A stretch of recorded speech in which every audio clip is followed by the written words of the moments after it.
بسم اللہ الرحمن الرحیم۔ السلام علیکم ورحمۃ اللہ وبرکاتہ۔ میں محمد اسامہ سرسری۔ قرآن کریم میں ہا، دال اور یا اس سے بننے والے اور اس سے ملتے جلتے بہت سے الفاظ استعمال ہوئے ہیں۔ ان میں سے 15 ایک جیسے الفاظ کو ہم آج کی ویڈیو میں ترجمے کے ساتھ سمجھیں گے، تاکہ قرآن کریم میں جہاں جہاں یہ الفاظ آ رہے ہیں وہاں ہمیں پتہ چل جائے کہ اللہ تعالیٰ کیا ارشاد فرما رہے ہیں۔ سب سے پہلے سورہ فاتحہ میں لفظ آیا ہے اہدنا الصراط المستقیم۔ اس کے اندر ہے اہدی، نا کا تو ترجمہ ہے ہمیں، اور الصراط المستقیم کا مطلب ہے سیدھا راستہ۔ اہدی کا کیا مطلب ہے؟ تو راستہ دکھا۔ اور اہدنا الصراط المستقیم کا پورا ترجمہ ہے تو ہمیں سیدھا راستہ دکھا، سیدھے راستے پر چلا۔ اور اس کا مصدر ہے ہدایت، اردو میں بھی استعمال ہوتا ہے۔ اللہ تعالی ہم سب کو ہدایت عطا فرمائے، یعنی اللہ تعالی ہم کو سیدھے راستے پر چلنے کی توفیق عطا فرمائے۔ تو جو راہ حق ہے، صراط مستقیم ہے، اس پر چلنے کی جو توفیق اللہ تعالی کی طرف سے ملتی ہے اس کو ہم ہدایت کہتے ہیں۔ اور جس طرح ہدایت مصدر ہے، اسی طرح ہدا بھی مصدر ہے، ہدا۔ اب اگر اس کو الف لام کے بغیر پڑھیں گے تو ہم پڑھیں گے ہدن، جیسے ہدن للمتقین، ہدایت ہے متقیوں کے لیے۔ یہ قرآن کریم ہدایت ہے، رہنمائی ہے متقیوں کے لیے۔ تو یہاں پر ہدن میں جو تنوین ہے اصل میں یہ تھا ہدیون، آخر میں یا ہے، اور اس کے جو صحیح مثال اجوف وغیرہ جو 7 اقسام ہیں ان میں سے یہ ناقص یائی ہے۔ تو اصل میں تھا ہدیون، پھر یا متحرک ما قبل مفتوح، یا کو الف سے بدل دینے والی جو تعلیل ہے اس کے مطابق یہ ہو گیا ہدان۔ اب آخر میں نون ساکن آ گیا اور اس سے پہلے الف ساکن ہے، تو جب 2 ساکن ایک ساتھ جمع ہو جاتے ہیں تو پہلے کو گرا دیا جاتا ہے، تو الف کو گرا کر یہ بنا ہدن۔ لیکن اگر اس کی شروع میں الف لام آ جائے جیسے الہدا، یا پھر یہ مضاف بن جائے تو مضاف پر بھی تنوین یعنی 2 زبر 2 زیر 2 پیش نہیں آتی، تو مضاف ہونے کی صورت میں بھی یہ بنے گا ہدا۔ اور اس کی مثال ہے قرآن کریم میں ذالک ھدی اللہ، یہ اصل میں تھا ہدا اللہ، یہاں پھر یہ ایسا ہو گیا کہ ہدا کا بھی جو آخر کا الف ہے وہ ساکن ہے، اور لفظ اللہ کا جو لام ہے جس سے وہ مل رہا ہے وہ بھی ساکن ہے، ہدا اللہ۔ تو یہ الف اور لام 2 ساکن جمع ہونے کی صورت میں یہاں پھر پڑھنے میں اس الف کو گرا دیا تو یہ بنا ھدی اللہ۔ اب آپ پریشان نہ ہو کہ ہدن میں تنوین کیوں ہے اور ہدا میں صرف ہا اور دال رہ گئے، تو یا کہاں چلی گئی، الف کہاں چلا گیا؟ اس کو یا اس لیے لکھتے ہیں کہ یہ اصل میں یا تھی، اور اس یا کے اوپر زبر اور اس کی تعلیل کے بعد اس پر الف آ جاتا ہے تو یہ بنتا ہے الہدا اور ہدی اللہ۔ مضاف ہونے کی صورت میں بھی ہدا، الف لام کی صورت میں بھی ہدا، اور جب اس پر سے الف لام ہٹا دیں اور یہ مضاف بھی نہ ہو تو پھر یہ بنتا ہے ہدن، جیسے ہدن للمتقین۔ تو ہدن اور ہدا ایک ہی چیز ہے، اور یہ دونوں مصدر ہیں۔ باب ضرب یضرب سے ہدا یا ہدی، ہدایت بھی اس کا مصدر ہے اور ہدن بھی اس کا مصدر ہے۔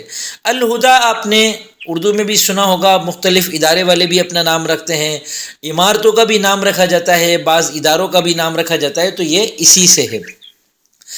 اس سے ملتا جلتا چوتھا لفظ ہمارے سامنے قرآن کریم میں آتا ہے الہدیو، جیسے فمستیسر من الہدی، اس ہدیون کا ترجمہ ہے قربانی، جو قربانی سہولت سے ہو سکے، جو قربانی میسر آئے۔ فمستیسر من الہدی، بقرہ عید پہ جیسے قربانی کرتے ہیں نا ہم جانور کی، تو الہدیو کا ترجمہ ہے قربانی۔ اور 5واں لفظ اس سے ملتا جلتا جو قرآن کریم میں استعمال ہوا ہے ھدیہ، ہا کے اوپر پیش ہے، دال کے نیچے زیر ہے اور یا پر زبر ہے۔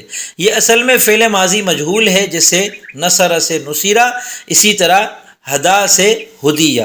ومن یعتصم باللہ فقد ہدی الی صراط مستقیم، جو اللہ تعالیٰ کو مضبوطی سے تھام لے گا تو اللہ تعالیٰ تو اسے سیدھے راستے کی رہنمائی کی جائے گی، کر دی گئی۔ جو اللہ تعالیٰ کو پکڑ لیتا ہے، جس نے اللہ کو مضبوطی سے تھام لیا، اسے سیدھے راستے کی رہنمائی کر دی گئی یا کر دی جائے گی۔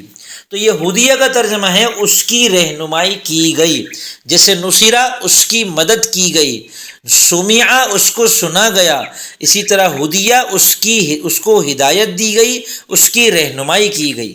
اور اس کا جو ماضی معروف ہے وہ ہے ہدا، تو ہدا کا ترجمہ ہے اس نے ہدایت دی، اس نے رہنمائی کی۔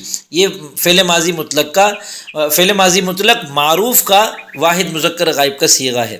اصل میں یہ تھا ہدیا، یا متحرک ما قبل مفتوح، یا کو الف سے بدل دینے والی اس میں تعلیل ہوئی ہے، جیسے قرآن کریم میں ہے لو ہدان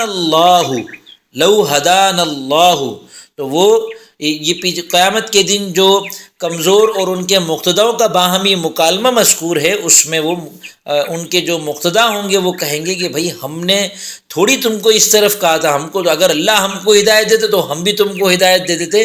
تو یہ ان کا مکالمہ قرآن کریم میں مذکور ہے۔ لو ہدان اللہ کا ترجمہ ہے اگر اللہ ہماری رہنمائی کرتا۔ آگے ہے لہدیناکم، اسی آیت میں، تو ہدینا بھی اسی کیٹیگری سے ہے، اسی سے ملتا جلتا لفظ ہے۔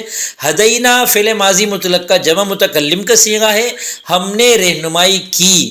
اور لو چونکہ ماضی کو تمنا کے معنی میں کر دیتا ہے تو اس کا ترجمہ یوں ہوگا اگر اللہ ہمیں ہدایت دیتا تو ہم تمہاری رہنمائی کرتے، اگر اللہ ہمیں راستہ دکھاتا تو ہم تمہیں راستہ دکھاتے۔ آٹھواں لفظ اس سے ملتا جلتا ہے ہدیتن، اور یہ اردو میں بھی استعمال ہوتا ہے، ہم ہدیہ کرتے ہیں، ہدیہ تحفہ گفٹ، تو ہم ہدیہ بولتے ہیں۔ یہ ہدیہ اصل میں ہے الہدیتو، اور الف لام ہٹا دیں تو یہ بنے گا ہدیتن، تحفے کو کہتے ہیں۔ اور قرآن کریم میں ہے بل انتم بہدیتکم تفرحون، بلکہ تم اپنے اس تحفے پر خوش ہوتے ہو۔ سلیمان علیہ السلام کو جب پیغام دیا گیا ملکہ سبا کی طرف سے کہ میں تم لوگوں کو ہدیہ بھیج رہی ہوں، تحفہ بھیج رہی ہوں، تو انہوں نے جواب دیا بل انتم بہدیت، اللہ نے ہمیں بہت دیا، تم اپنے ہدیے پہ خوش ہوتے ہو۔ قرآن کریم میں ہدیے کا لفظ 2 ہی جگہ آیا ہے، اور یہ دونوں جگہ ویسے تو اس کا ترجمہ ہے تحفہ، مگر یہاں یہ رشوت کے لیے استعمال ہوا، انہوں نے رشوت کی پیشکش کی تھی۔ 9واں لفظ ہادی، ہدایت دینے والا، رہنمائی کرنے والا، یہ اردو میں بھی استعمال ہوتا ہے ہادی۔ وما انت بہادی العمی عن ضلالتہم، تم ان اندھوں کو ان کی گمراہی سے رہنمائی نہیں کر سکتے ہو، رہنمائی کرنے والا اس کا ترجمہ ہے۔ 10واں لفظ یہدی، یہدی کا ترجمہ ہے وہ ہدایت دیتا ہے، یہ فعل مضارع بن گیا۔ پھر فعل مضارع کے اندر واحد مذکر غائب کا صیغہ ہے یہدی، اور واحد مؤنث غائب اور واحد مذکر حاضر کا لفظ ہے تہدی، واحد متکلم کا لفظ ہے اہدی، اور جمع متکلم کا لفظ ہے نہدی۔ یہ چاروں قرآن کریم میں آئے ہیں۔ یہدی کی مثال یہدی بہ من یشاء من عبادی، اللہ تعالیٰ اپنے بندوں میں سے جسے چاہتا ہے اس کو ہدایت عطا فرماتا ہے۔ اور تہدی بہ من تشاء، تم جس کو چاہتے ہو تم اس کو ہدایت دیتے ہو۔ اہدی کی مثال وما اہدیکم الا سبیل الرشاد، فرعون ان جادوگروں سے کہہ رہا تھا، ان لوگوں سے کہہ رہا تھا کہ میں تم کو وہی راستہ بتا رہا ہوں جو ٹھیک راستہ ہے۔ وما اہدیکم، میں تمہیں راستہ نہیں دکھا رہا ہوں، الا سبیل الرشاد، مگر بالکل سیدھا درست راستہ۔ اور نہدی کی مثال ہے لنہدینہم سبلنا والذین جاہدوا فینا لنہدینہم سبلنا، جو لوگ ہمارے راستے میں کوششیں کرتے ہیں تو ہم ان کو اپنے راستوں کی رہنمائی ضرور کرتے ہیں۔